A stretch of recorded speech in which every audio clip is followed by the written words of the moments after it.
Tahu Abdul Manafnya nekku daripada Nabi Muhammad. Karena pada Abdul Manafnya karena nur Nabi Muhammad sallallahu alaihi wasallam.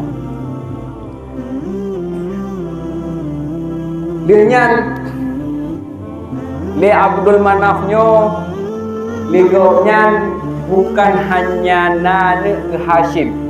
Karena bunuh yang kita wafat kibat Muhammad bin Abdullah bin Abdul Muttalib bin Hashim bin Abdul Manaf. Nyo Abdul Manaf kan hanya Hashim anak. Tapi le ti anak-anak yang lain. Yang di antara anak Abdul Manaf adalah Hashim, Abdul Syam, Muttalib dan Nofal. Jadi kedua-duanya adalah anak daripada Abdul Manaf. Cuma saja